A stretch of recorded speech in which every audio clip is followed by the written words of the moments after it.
আসসালামু আলাইকুম, সবাই কেমন আছেন? যাই হোক, আমি আজকে আসলাম আমার বাইকটা ওয়াশ করার জন্য। অনেক দিন ওয়াশ করানো হয় না, তো বাইকটা ওয়াশ করতে দিলাম। আর বাইকে অনেকগুলো কাটা ফুটছে। রাত্রে হাওয়া চলে গেছিলো, দেন আমি আসলাম, তো বাইকটা ওয়াশ করতে দিলাম। তারপরে ছেলেটা ফোন দিচ্ছিল। বাইকটা অনেক দিন ওয়াশ করা হয় না, বৃষ্টি হয়েছিল মাঝে, বাইকটা অনেক নোংরা হয়ে গেছিলো। তো বাইকটা ওয়াশ করবো বলে ওয়াশ করা হচ্ছিল না। তো ভাবলাম বাইকটা ওয়াশ করে নিয়ে আসি। আর বাইক নোংরা থাকলে আসলে একটু ভালো লাগে না। আমাদের বাইকারদের আসলে বাইক চকচক না করলে কোনোভাবেই কোনো শান্তি কাজ করে না। তো ওই জন্য আসার পরে বাইকটা ওয়াশ করতে দিলাম। তারপরে ছেলেটা যাই হোক সুন্দর করে কষ্ট করেই বাইকটা ওয়াশ করতেছিল। এখন ফোম দেওয়ার পরে বেশ ময়লাগুলো হাত দিয়ে সুন্দর করে পরিষ্কার করছিল। আমি এগুলোই দেখছিলাম যে নিজের বাইক তো আসলে নিজে পরিষ্কার করলে বেশি ভালো লাগে। কিন্তু আসলে বাইক একটু পরিষ্কার করতে হলে হাত কেটে যায়। এই জন্য নিজে দেখা দিচ্ছিলাম, বলে দিচ্ছিলাম যে এইভাবে বাইক পরিষ্কার করার জন্য, এইভাবে বাইক পরিষ্কার করছিল আর কি। যাই হোক, তারপর মোটামুটি অনেকক্ষণ সময় লাগলো, সেটা বাইক ওয়াশ করছিল। শেষ বাইকটা ওয়াশ করা হয়ে গেল। এখন অনেক ঝকঝকে দেখা যাচ্ছে, বাইকটা অনেক সুন্দর দেখা যাচ্ছে। তারপর যে বললাম কাটা ফুটছে, এই জন্য একটা জেল নিলাম। যেটা এখন পিছের টায়ারে আমার অনেকগুলো কাটা ফুটছে, আমি জানি না, এগুলো দেখতে হবে এখন। তো জেলটা দিব আর কি।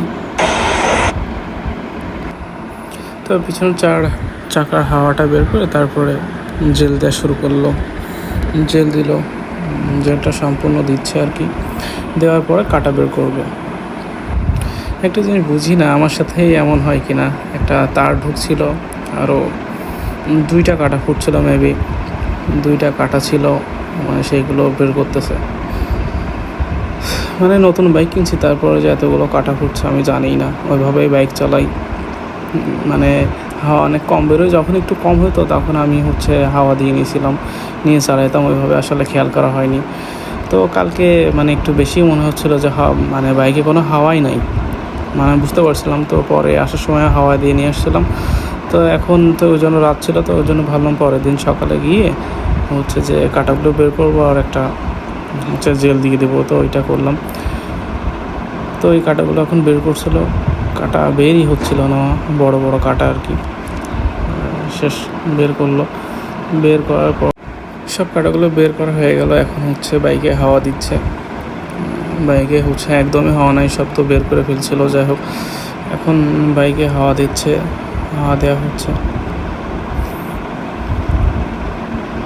বাইকে। আমি মিটারগুলো দেখছিলাম যে কতটুকু হাওয়া যাচ্ছে, কতটুকু হাওয়া দিচ্ছে, সেটাই খেয়াল করে দেখছিলাম। আর ওই ছেলেকে বলছিলাম আর কি। আর বাইকের পিছুটার এই 2টা কাটার একটা মোটা তার ঢুকছিল, সেটা খুঁজে পেলাম না, সেটা তো ফেলাই দিয়েছিলাম। যাই হোক, আজকের মতো এখানে, আল্লাহ হাফেজ।